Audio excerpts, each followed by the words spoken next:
Hey everyone, thank you for coming to this event brought to us by the GASP Club here at Moraine Valley Community College. This event is part of the library's One Book, One College program.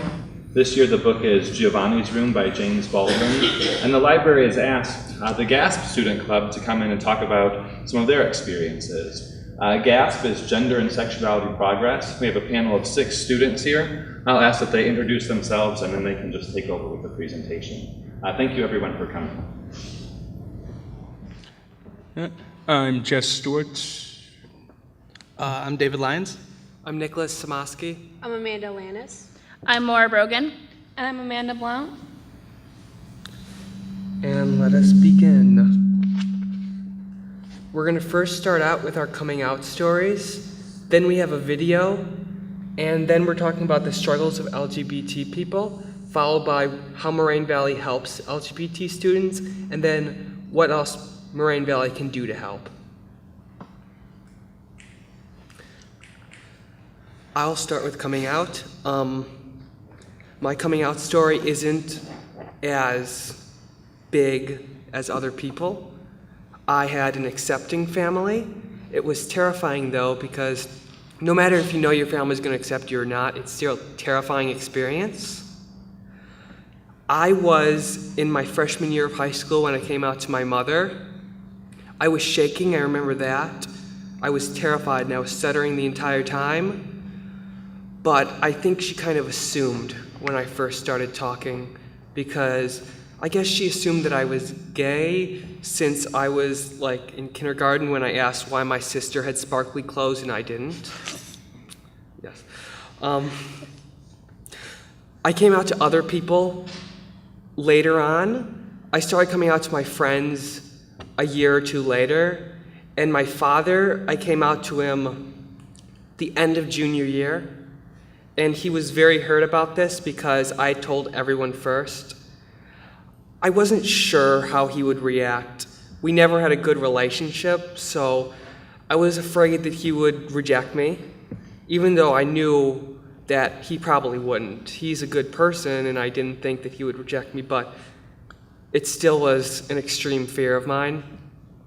My friends, most of them were okay with it. Only one of my friends didn't like it, and we tried to be friends, but we stopped being friends last year because he's a jerk. Not because of my sexuality, but because he's a jerk. My coming out story is kind of complicated. I came out to all of my friends first. A lot of them just like automatically assumed, and a lot of them were also like, really? Like, that's a shock to us. But they were still fine with it. It started getting complicated when I got my first real boyfriend. His parents basically told me that if I don't come out to my mom, they will basically out me. So rather than hear it from someone else, I thought, hey, I might as well tell her myself. So I wrote a note the night before I was about to go on vacation with my dad's side of the family because my parents are separated. I gave her the note the night before. She read it and completely flipped out. She made me break up with my boyfriend the next day over the phone.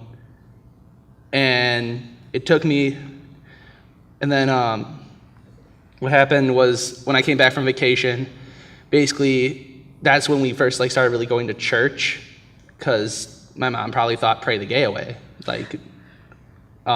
most people do. Not all people, but most. So what happened was I started having meetings with the pastor of the church.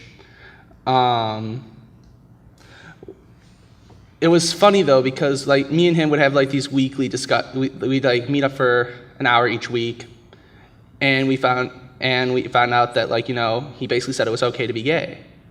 So it took me another 2 times trying to come out to my mother before she finally kind of got it through her head. And then when I came out to my father, basically, I told my mom the night before, because me and my mom had gotten into a fight the night before, that I'm going to tell my dad I'm going to come out to my dad. And she's like, fine, but I'm going to call him first. So the following night, I went over to my dad's for, I believe it was Thanksgiving dinner, and he said, can we go for a walk? So we went on a walk. He basically told me what my mom said, that like, your son's gay, are you gonna do anything about it? And I love my dad's response, because he basically said that, no, I'm not gonna do anything about it. He's gonna like who he's gonna like, and there's no changing his mind. So my dad was very accepting over it, which I was very shocked about, because usually, it's stereotypical that the mother is accepting and the father's kind of like on the fence about it. But my dad and his side of the family were completely okay with it. They understood, as opposed to my mom's side, who doesn't understand to this day, but is like trying to accept it. So that was basically my coming out story. Okay. My coming out story is, I want to say, a work in progress currently, but I remember coming out to my mom back in, I want to say, junior year. I took her outside because it was during the springtime / summer, and I took her for a walk, and we kind of just walked and talked about it. I was shaking so bad because I know my mom, she wanted me to grow up, be a good wife, have a good husband. I didn't see that. I saw that as a possibility, but I also saw, hey, I'm bisexual. I like, that. And so she was kind of confused at first about the whole thing and like what everything about that meant. And she's still pretty confused about it, but she's more accepting of it now. She understands that she can't change my mind on that topic. She can't do much about it. My dad, on the other hand, he's, I don't think he wants to acknowledge that fact so much, but it's still a work in progress, and I still want to, show them that, hey, this is not a bad thing. This is something that is a part of my life just as much as yours. If you are not willing to accept it as I have, that's perfectly fine. I'm not saying you have to, but it would be nice. And so I say it's a work in progress. Jeff. I think the first time I came out to my mom was December 2012. Might have been December 2011, I'm not sure. It was, I told her, took her up to the side, told her that I'm trans and that we'd need to talk about it, and she agreed. And then we didn't talk about it for another 5 months, not 5 months, 4 months, on the way back from, and then on the way back from my grandpa's house in Nebraska, she brings up that I really like show tunes, and because they're awesome, and a great way to pass time while driving. And so she's like, Eric, you really like show tunes. You might be gay. And so I turned to her, I'm like, well, I'm definitely not straight. And then she's like, okay, we should stop talking about this now. And they got quiet for the rest of the drive home. And then another month or two after that, I found out she claimed at the time to be open and affirming about LGBT because we're part of the UCC, Church, United Church of Christ, that actually overall supports all of this. And she told me she agrees with all of the gay and bi, but didn't agree with trans. That God made people the way they are, and if God made them a man, they're a man. If God made them a woman, they're a woman. And that really hurt. But then the next summer after that, because I was pretty sure she'd be mostly okay with it, and then when she wasn't, I was like, all right, well, I don't want to tell my dad because I don't know what he's going to respond, because I didn't come out to my dad because I was afraid he'd be too all right with this and try and start setting up on dates. And I was like, no, I don't want that. But then When I found out her reaction, which was completely different from what I thought it would be, I was afraid to tell him. But then the next summer after that, we had a family reunion with our greater family. Part of that greater family is highly fundamentalist and doesn't agree with the gay, like, trans, anything at all. And I said, you know what? I'm going to bring my femme clothes, and I'm going to be in femme for a good portion of that. So on the second night, I just dressed up in femme and was like, I'm here, deal with it. And most of my family were like, okay, why? And I'm like, why not? And they're like, okay, and they just avoid it. My dad was like, oh, okay, it's cool, and didn't care. And it was, at that point, my mom realized, yeah, no, it's not sinful, any of this, and she started rethinking everything. Then the next winter, we were visiting family, and for a good portion of that, I was in femme. And she was just like, okay, and she actually took me aside and talked with me, and she's now perfectly fine with it. That being said, I still actually am not out to my best friend because I'm still afraid of what he'll, like, the change in, I'm not afraid of he won't reject it because he's very much open and everything, but he is, but like, if I tell him, I'm afraid that our relationship will change. And that's a struggle I'm dealing with. My coming out story is also a work in progress, but it has like two parts because I came out first as being bisexual, then came out as being asexual.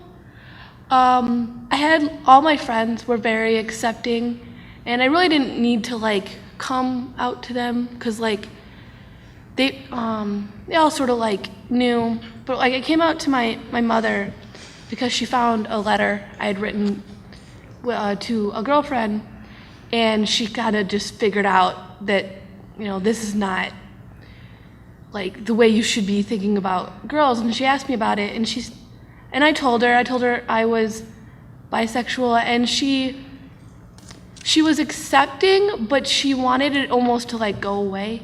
Like she's like that I could choose.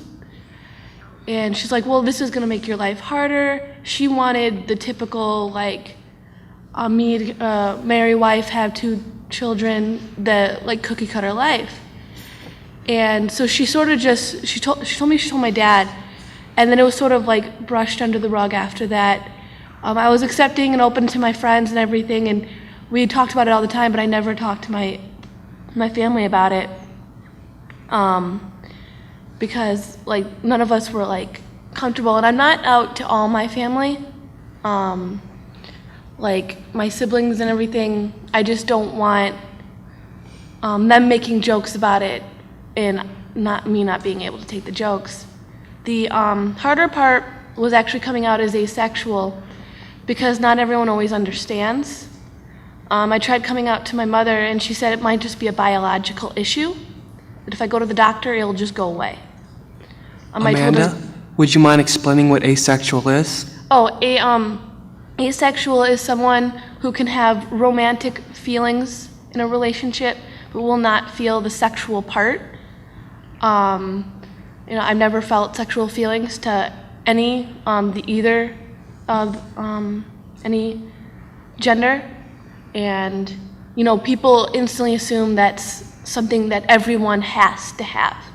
I try coming out to like my close friends; they all are very accepting. But like when I meet new people and try to explain it to them, they don't understand because everyone's sexual, and it like, well, you'll just grow out of it. You're gonna become sexual eventually, and I'm like, well, it might happen, yes, might meet, but it might not. I might always be asexual, and I'm completely accepting of that.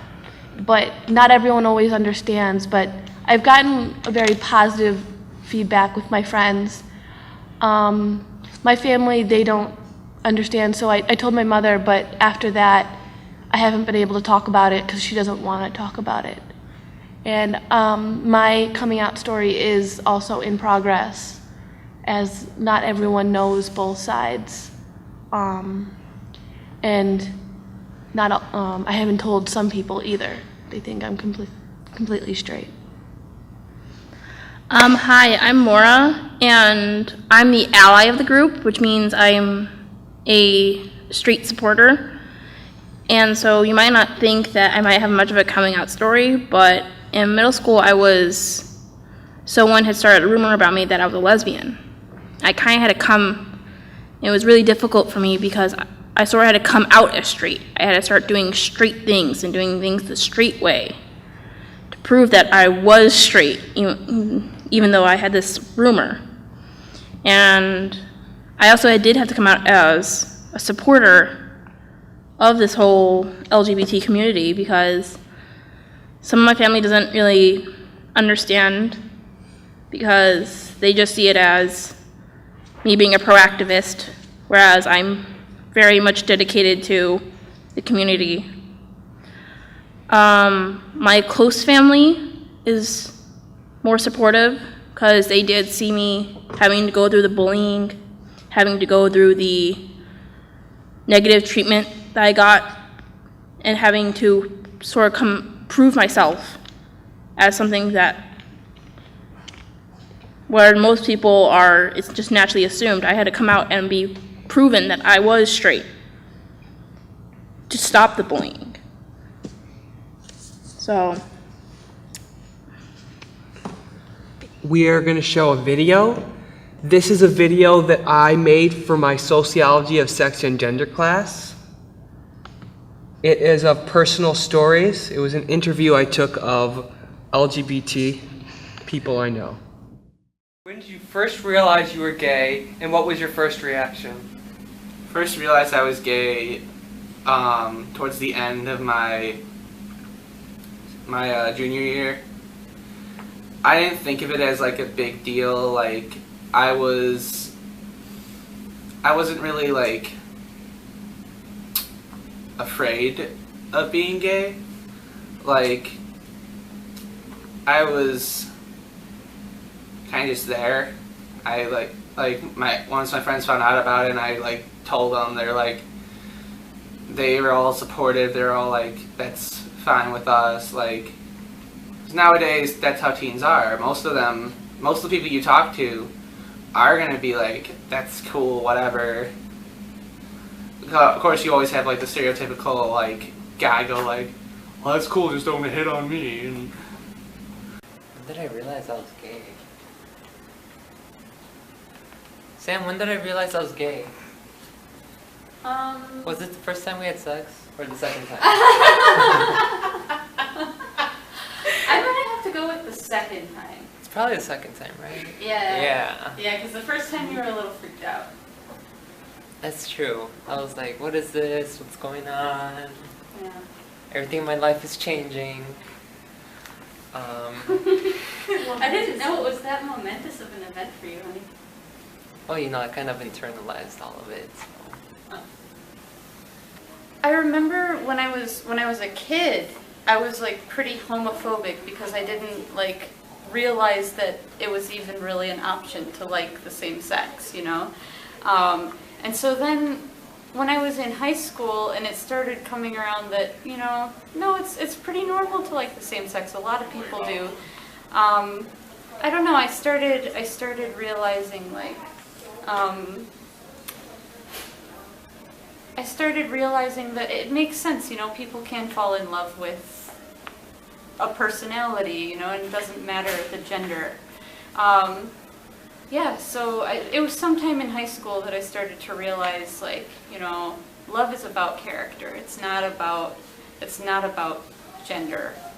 Yeah. I don't know, I was kind of scared, I guess. I think I was afraid because growing up in the 80s, to me, what it meant to be gay at that time period meant that you were going to die of AIDS or molest kids or that sort of stuff, and I knew that I didn't want that. So I was really afraid, I guess. That's probably the biggest thing I felt was fear. What was your biggest fear coming out?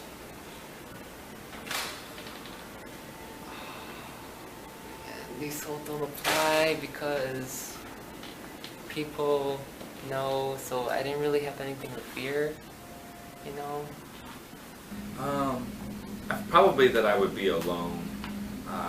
That nobody would understand. Probably, yeah, that I would be alone. That nobody would understand who I was. That I wouldn't have friends. That I would just have to go through life by myself. How did you think your family and friends would react?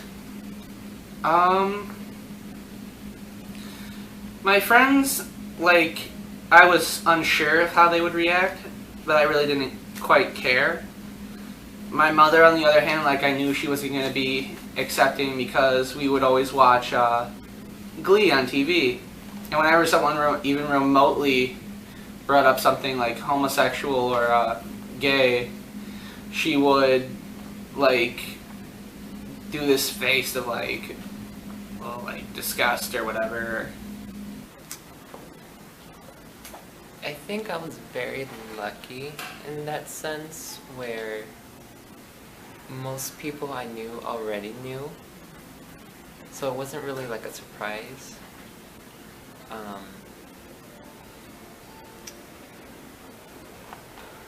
Yeah, I've gotten everything from, oh, okay, to, I kind of figured. It's nothing really extreme or harsh or anything surprising. Oh, okay. I was afraid that my parents were going to be angry with me. I was nervous that my mom was going to give me a whole lecture about Catholic teachings, and that my dad was going to act gruff and stern and all that, and I can't stand disappointing people. My friends, on the other hand, are all very liberal-minded types of people, so that I knew wouldn't be an issue. I figured that they would reject me. That's part of the fear too, that they wouldn't want to be my friends anymore, that my family would abandon me. And for some of my family that happened, and for some of my friends that happened. If you have to name 3 emotions that you felt during your time in the closet, what would it be? 3 emotions. I was confused.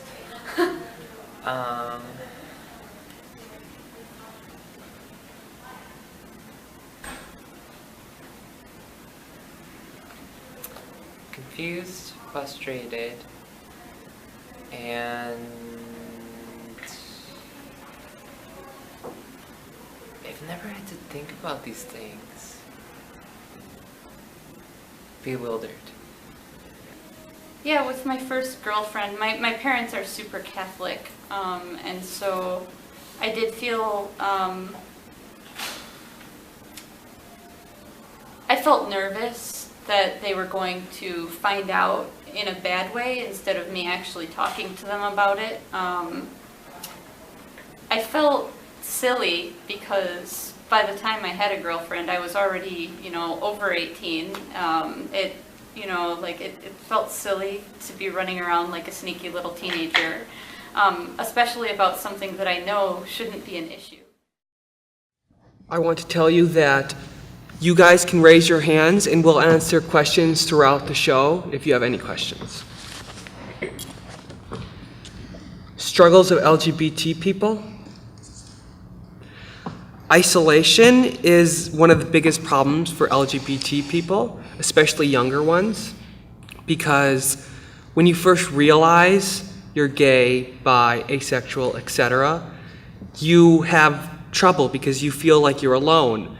There is often very few places you can go to seek help, and it can be an extremely lonely time. I think that's one of the greatest causes of suicides for LGBT youth. I totally fully agree with everything he said. It's just it's a hard thing because even if you do have the strength to come out, not everyone's going to be so accepting as you are. It's going to be a very hard road to go on, to explain to friends, family, people you see on the streets even. It's not easy at all in the slightest.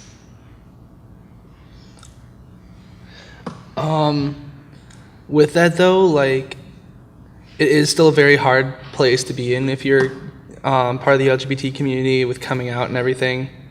But I'm kind of thankful that we are in an age where we're progressing. It's still like a big deal, but it's not so serious that it's gonna cause like riots and such. Like back in the day, you came out gay, you were kind of just like shunned by everybody.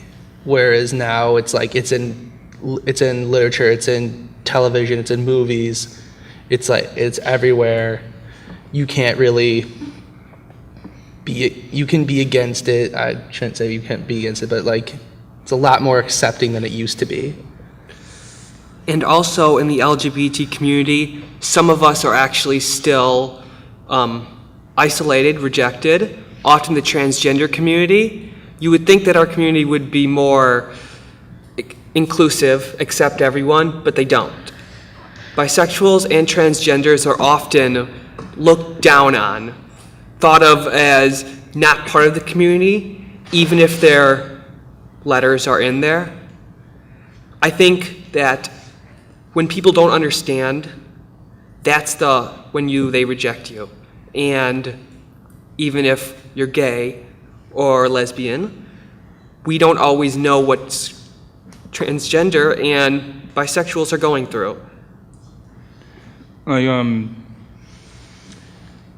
regards to a lot of my peers, when I dress in femme, a lot of them are like, "Oh, you're just dressing like a girl just 'cause." It's like, no, it's not just 'cause. So that, like, a lot of my friends, they're not intentionally like rejecting, but they are still isolating. Mm-hmm. Discrimination is, as you know, one of the biggest things that still happens today. Just look at Indiana. I believe that it was Indiana, wasn't it? It was Indiana, you're right. I don't know if you've heard about Indiana, but they've passed a law where you don't have to serve in a restaurant, or you can kick LGBT people out of the store because it's against your religion. Discrimination happens in everyday life.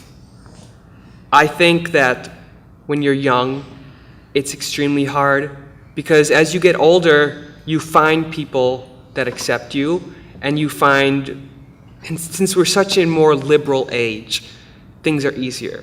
But 13-year-olds, 14-year-olds, they just don't understand, and they will reject you because they don't think who you are is right. And with discrimination, though, discrimination also happens within its own community, like we stated previous, especially with bisexuals and transgender. Like a lot of my friends are bisexual, Amanda being one of them. Yeah. But a lot of stories I've heard from my friends that are bisexual is that people view them as like sluts because they think that they're just like, oh, well, I just want to be with anybody because I can. When no, that's not how it is. Or that you're just pretending that you're like girls if you're a guy, or like guys if you're a girl, and you haven't truly accepted yourself. Another thing is that I don't know if I could speak for everyone who's bisexual, but at least for me, it's kind of hard to hear, one person who is straight or is portraying themselves as straight saying, oh, I'm going to go experiment. I'm going to date a guy and they're a guy, or I'm going to date a girl and they're a girl. Bisexuality is not experimenting. It is something you know for sure. Hey, I like both guys and girls. There's no in between. It's not like I'm experimenting. I'm not just messing around with someone for the heck of it. It's something very serious, and it is hard to get out of that discrimination label about it, because if you do come out as that, that's, according to society, one of the very first things you think about. Oh, they're just a slut. I know there's also very strong discrimination in the workplace for people of the LGBT community. There will be times where employers will not officially, they won't hire a person who is LGBT because it doesn't apply to them in their views. There is also discrimination in the kind of environment a person works in, because not everyone in your workplace is going to be supporting of you and your views, and you might even get some hate from the people who you are equal to. Even people who are maybe subordinate to you will even be very hateful because they see you as something that is wrong. And while that's not correct, it still goes on today. There are times where people will be judged not by what's on the sheet, but instead of what the person sees in front of them. When I talk about facilities, I mean along the lines of LGBT people need special facilities and safe places. A special facility that we need is gender-neutral bathrooms, which I'll be talking about later, because people who don't identify as their birth sex don't always feel comfortable in their bathroom, and if they go in the other gender bathroom, they feel unsafe. Other facilities are locker rooms that are, as I went along with lines of bathrooms, there should be gender-neutral locker rooms too. At ISU, our club went to a conference for the LGBT community, and there they have safe places. They have a part of the library that's just for LGBT people, where they can sit, read, and be safe. Anyone else have anything to add? Well, because as much as we don't like to admit it, because it's a sad truth, there are a lot of people who are jerks just to be mean, just because they're bored. They like walk up to someone and be like, "Hey, I'm gonna pick on you just because I'm bored." It happens. We're not saying that like all these facilities aren't at Moraine Valley already.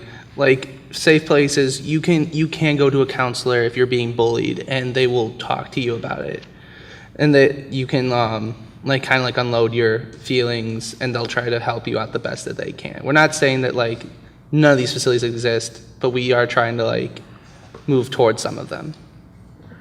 I know the facilities is very important because, especially in the transgender community, a lot of them get urinary tract infections because they don't have the appropriate facilities where they can go to relieve themselves. And so they will often either hold it for entire work days, so that way they can just wait until they get to somewhere safer where they can feel safe, or they won't drink anything all day and will be suffering from dehydration. And there's also the problem with, I know Planet Fitness just had a big problem with it because as you may know, Planet Fitness promotes more of a safer environment for people who want to go work out but not be part of a gym. They had a transgender woman who went into the locker room, and a cisgender woman saw her and started spreading rumors about her, saying that there was a man in the ladies' changing room and that the staff was not doing anything about it, and that you shouldn't go and change in the changing room when there is the man-woman. And Planet Fitness even had to tell this cisgender woman to either stop or you will be removed from all of our records, because we want to have a safe environment for all of our members. Would you like to explain what a cisgender woman is? A cisgender person is someone who aligns to the sexuality they were born with. So I was born with female reproductive organs. I identify as female. Whereas someone, as we know, who's transgender will have a certain type of reproductive organs, but identify as the opposite gender. Role models, there are a lot more gay role models in the community, but there are not as many transgender or asexual as we know. I'm sure Amanda will talk about Walking Dead. She likes that. The problem I have about LGBT role models is when you look at them, they're like RuPaul, Drag Race, and they're all these stereotypes. And you look at them, the straight people look at them and like, okay, that's what gay people are like, but we're not like that. We don't all dress in drag, and we're not all fabulous. I am, but I am. So we have a difficult time showing who we are if the media won't show the people who we are. I absolutely despise the show Modern Family because that is just stereotypes and nothing but stereotypes. All the gay characters are the limp-wristed, not good at sports stereotype of basically just male valley girls. And all the ethnic stereotypes are the massively huge stereotypes. Yes, stereotypes do exist, but they are the minority of people in scenarios. But the way TV is trying to portray all these stereotypes now is that they are the majority or the only type of groups of people. Actually, I want to go off that statement because I was watching a Modern Family episode recently that are like the newer, like some of like the newer ones, and if you look at like their gay relationship on there, the one is like this. The one is leaning more towards the stereotype, but you actually, if you keep watching, like he's actually the football coach at the high school, which is phenomenal because it's saying basically like even if they do act like the stereotype, that doesn't mean that they're like completely feminine. They can like sports. It's not unheard of. True, but this is also ABC, where a Right. decade ago they had probably the best gay character in one of their shows in Spin City. The black guy's gay. If you just watch one or two episodes and someone asks you, "Hey, who's the gay guy?" You'd probably like, "There's a gay guy," or you'd assume it's the effeminate white guy who is actually straight. If you watch the whole series, you'd be like, "Oh, it's the black guy," because he's the perfect description of a normal gay person. Mm-hmm.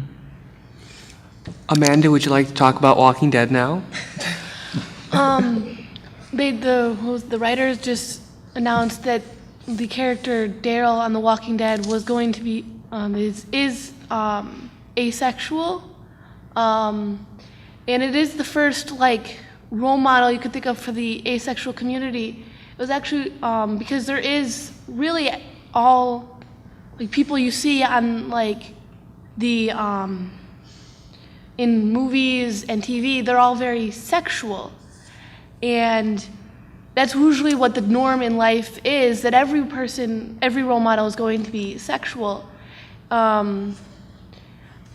Another, call it asexual character would be, Big Bang Theory? Sheldon from Big Bang Theory. And I actually, was talking to a few people who are asexual, and they're very, offended by that character, because it once again is the stereotypes of being asexual, and so the two asexual role models out there is one where no one knows that they're asexual, and the other one is a stereotype of the most, I say extreme, because he doesn't want anyone to touch him at all. Actually, he's not asexual. In one episode, he explains to Penny that he has such a difficult time touching people, and that even talking to people as he does now is an extreme difficulty for him, and that is why he doesn't feel sexual towards people. Well, that would be the asexuality. He says that it's possible in the future. Well, that actually is asexuality, is a various spectrum that some people who are asexual and defined as asexual will partake in sexual activities, but sometimes it's so little that they're like, well, you know, maybe once or twice, but it's not just it's not saying that I will never have sex, it's just I don't have a desire for it, either ever or at the current moment.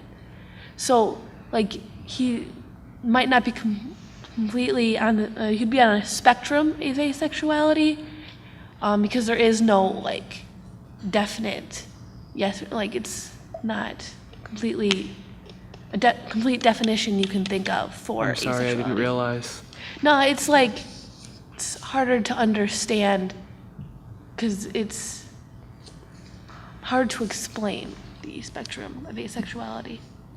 To go off of the Walking Dead reference she gave us, for those who are fans, this was brought to our attention through the Talking Dead, the after show where they discussed the episode. And in the first part of this current season, I think it's season 5, the writers did, since many of you who are Walking Dead fans know that Daryl was not present in the comic books, he's only present in the TV show and in one of the video games. He was a more original character that they could work with. They originally were going to write him as homosexual, but they felt like that was too extreme for the character. And so, after a little bit more of character development, they did say that he was more asexual. Because you never see him, whereas maybe his brother Merle would start sexually stigmatizing the women on the show. He wouldn't partake in that. He's never had a televised romantic relationship with anybody. There's been no references to him having any relationships, and besides the very close bonds he shares with the other members of the group. And you also see him not as judgmental, especially now that he's had more time with the group than when he was originally with Merle as his brother. You do kind of see that, like, currently there is a homosexual couple on the show, and he is not as judgmental as maybe some of the other people in the place are saying. He is not afraid of them. He is not, oh my gosh, the gays. He's more, you're this? Okay. Are you going to help me fight the zombies? Okay. So I see that we've included representation in mass media. So we will move on to what Moraine Valley does to help LGBT students. GASP, that's us. We are, as our advisor said earlier, Gender and Sexuality Progress. We are similar to a gay-straight alliance. We meet every Thursday in the U building. In what room are we? U211. 211. We We're not in discuss issues. We're not in 211. We're not in 211, what room? 209. 209. That's the room. Thursdays, 209 at 2:30. So if any of you wish to come, we'd be happy to accept you. We talk about the issues that we have in news, or we talk about LGBT stuff that we didn't know about. We watch videos and so on. But that's not all that we do. We also try to improve Moraine Valley. We have 2 petitions, which you will have the opportunity of signing, if you wish, after the show. One of them is to have gender expression be included in our safety things. I'm sorry, I don't know that word. But the other one is for gender-neutral bathrooms. Right now, we have 2 gender-neutral bathrooms at the school. They are upstairs in the U building. No, we don't. Go. We had gender-neutral bathrooms for 1 week. You can, yes. Yeah, for 1 week we had gender-neutral bathrooms. Then someone complained. I don't know who it was, or even if it actually was a real person, or if someone's just like, let's reconsider this. they put signs on the doors after the 1 week saying that these bathrooms are single use only, and then put locks on the doors. It's like, but in other areas of the nation where there are gender neutral bathrooms, there's both stall and urinal, and admittedly, I could see single use being in the what used to be the men's room because it's got a urinal and a stall. But in other parts of the nation, there are gender neutral bathrooms that do have that. But the one that used to be the women's washroom, having that be single occupancy, it makes no sense at all because there's 2 stalls, which means that that's just wasting space. And at ISU, I actually used one of their gender-neutral bathrooms during the conference. There are no locked doors, and there are stalls and urinals, like you stated. And there were girls and guys washing hands in the stalls, and they didn't seem upset at all. So I think Moraine Valley should see that, and we will bring that to their attention to get more gender-neutral bathrooms. Well, because also there's, at least in the A and B building, there should be 2 on each floor because they have 8 washrooms in both those buildings. We will continue talking about this and what else Moraine Valley should be doing for LGBT students, because that's a section. To backtrack towards what GASP is, as a member, I think I can speak for most of us here. It's a very safe place to go if you're questioning your sexuality or if you just want to know more about LGBT community overall. Our president, Maya Sar, she is actually an ally, and she does a very great job of finding resources, video, articles for helping LGBT members or just finding information about what's going on with the LGBT community today. And we will listen to you, we are your ears, if you want to talk about something that you're concerned about or that you're in the closet. We will listen and we will understand, like counselors, if you're not feeling safe with counselors. But you should. We actually have trained counselors, as it states up there, that will help with LGBT students that have been trained to understand and help. Library events that we are doing, like right now for the LGBT community, we are doing it because of the book, Giovanni's Room, but I hope that in the future that, oh wait, that next slide. I hope that in the future we will do more LGBT events.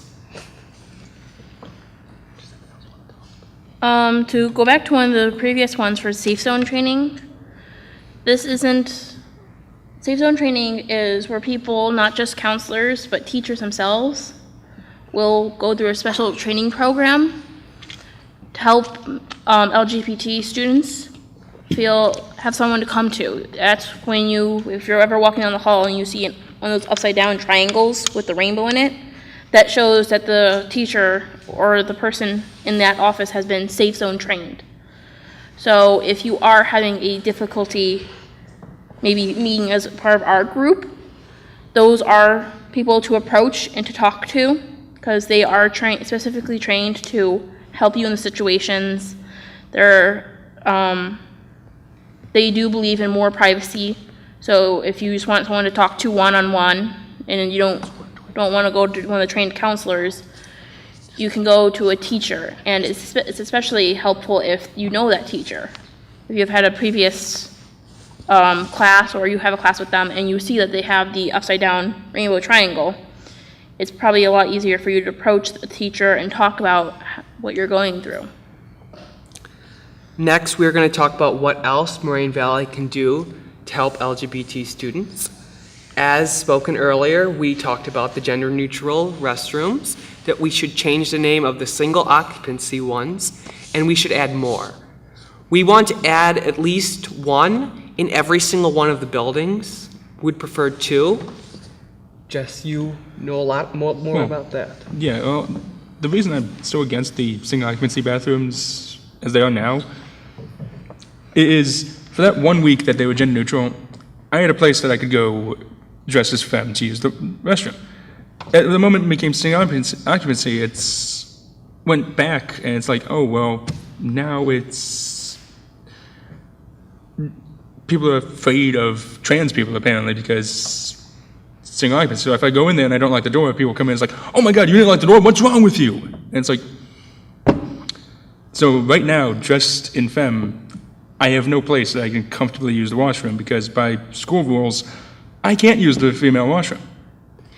And you might not consider changing it to single occupancy being something that should be offended about, but as just said, it's really a blow to the trans community, and they feel like they were not only undermined, but also not cared for, and that Moraine Valley isn't a safe place for them. You spoke about how many bathrooms Oh, are that's right, used yeah. at- The A building and B building have 2 men's rooms and 2 women's rooms on both floors, like on each floor. So converting one of each on each floor would be super easy to do. And I have absolutely no idea why that hasn't happened yet, because we've been bringing it up to the school for years, and it still hasn't happened. What the school says, and many of the people that refuse to sign the petition, is that they're afraid that teens are going to have sex in them. And I would like to say that not only has other schools proved that's false, but saying that would be saying that gay or lesbians are already having sex in our bathrooms. And if they're not, then what's to say that straight people aren't going to? And also, it's Moraine. People have been caught having sex in very weird places in the school Too weird. for a long time. And very rarely is it actually a bathroom. Then, as I spoke earlier about the gender-neutral locker room, that's important for trans students too, or really any students at all. There are forms that we want to have that has more than just male and female on them. If any of the sheets that you sign for Moraine Valley and you sign out, you will notice that they will all have the option of male or female. Not all students, not all people identify as male or female. It is several other genders that people identify as. And like one thing to add on to that is, outside of Moraine at least, I'm pretty sure everyone in this room has applied to a job online. If you notice, more and more recently, when they ask you what's your what's your gender, 9 times out of 10 now, instead of just having male and female options, you have neither, or I'd rather not say, or another option, where it does help people, like, at least if they want to be discreet, they can be discreet as much as they want to, and it's pretty good. So if Moraine Valley starts doing that, I feel like it could help a lot of our trans students, and any other students for that matter. And with the gender neutral bathrooms being turned into single occupancy, and for some of the reasons that we've stated, turning them into single occupancy and just giving us a lock, that just means that more people are going to use it for having sex in, because you just gave them a place where they can go behind a closed door and lock it. And unless you're, I think, either a faculty that works in that building, or if you're one of the policemen, you don't have a key to get in. They're the only ones that can go up there and do it, which they rarely don't, unless they like catch 2 people going into the bathroom on the camera, which is rare to say that they're looking at all the cameras at every given moment. Another problem with the forms for the male and female options, this is also a big problem with scholarships, because a lot of the scholarships have to go through the state government, and it's usually also, as many of you might know if you filled up the FAFSA, that will also be checked by the IRS. Well, I know one of the biggest problems for people of transgender, even though you might go through all the legal systems of changing your gender, so legally you are of the opposite gender, the national government still hasn't caught up on that, and if you use your social security number, you can't change your social security profile. So it will say your birth gender. And this has become a big problem because if you fill out your form as female, but your social security profile is male, that can sometimes nullify all the work you've just done. Because it'll look like you're trying to forgify the documents, which means people of transgender, or even people who don't assign themselves to a certain gender, will automatically be restricted in what kind of services they can have. Because even though because it means that transgender people can't get scholarships or get payment for schooling, which means some might not even be able to go to school. And it affects the health care. So that's one of the more broader issues for the male-female.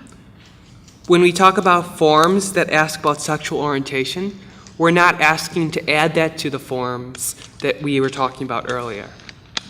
At Moraine, when we were pushing for the gender-neutral bathrooms, some people asked, would it really help people? Are there really enough trans students to really go through the trouble? And since they don't want to send any forms that ask you about this, we have no idea how many gay, lesbian, bi, transgender, etc. are at the school. And also the biggest thing is that the gender neutral bathrooms wouldn't just be trans bathrooms, they'd be gender neutral. So it wouldn't be, oh, well, it's just using up space because it's just a transgender bathroom. It's like, no, it would be a both gender bathroom. So it wouldn't remove any bathrooms.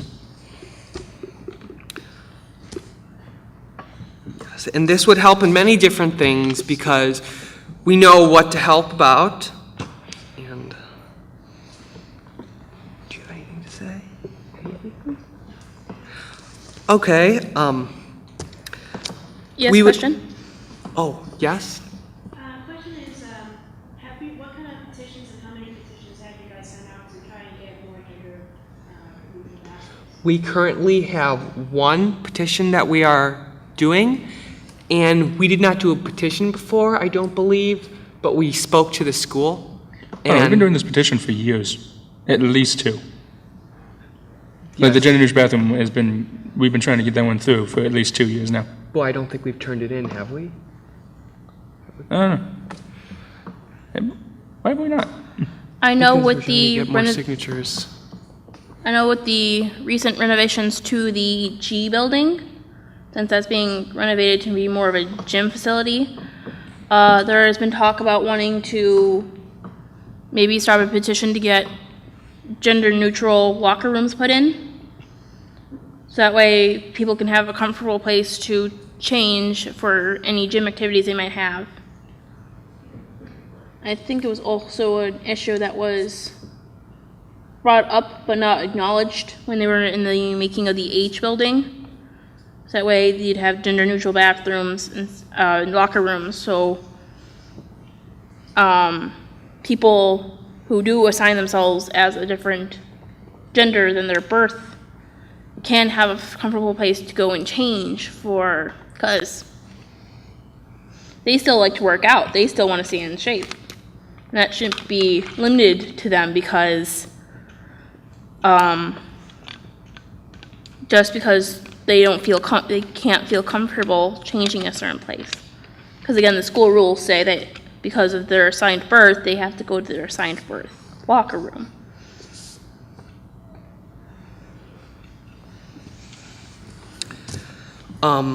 Next, we would like to offer more LGBT-friendly events. We understand this is going on, but it's because it's an LGBT book that the library is currently offering as the book that we're all reading. But that is a great thing, and we are very thankful for that. But after this book is done next year, the only people that will be wanting LGBT events will be the GASP Club. And we can only do 1 or 2 that we can plan a year because they're a lot of work to plan. So I'm hoping that the school will offer more LGBT-friendly events.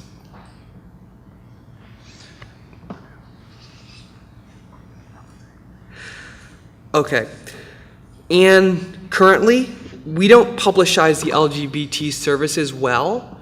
As we've talked to you, I don't know how many of you have known about the safe zones or especially the gender-neutral bathrooms, or any of the things that we've been talking about that Moraine Valley has. And since you haven't heard it, many of the LGBT students haven't heard it either because they don't know where to look.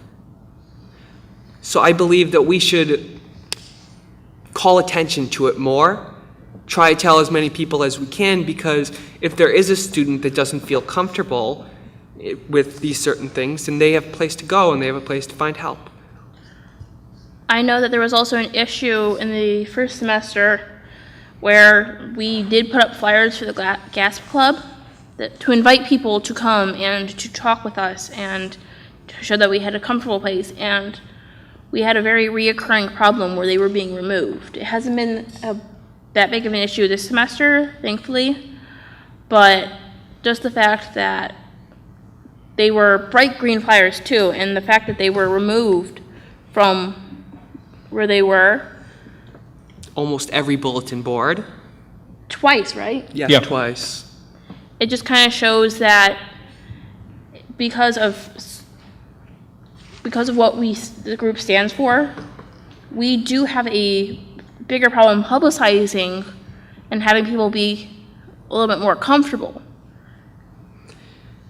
And since that means that Moraine Valley isn't as safe a place as we want to think, there are people that are willing to take down flyers.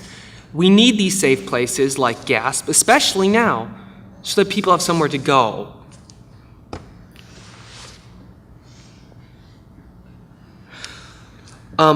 Using more inclusive language in the classroom, we talk about, in very few classes, we mention LGBT things. We use very few gay, lesbian examples. In the social classes, in the psych classes, we hear them more because that's part of the curriculum. But when it's not part of the curriculum, it isn't shown to the students.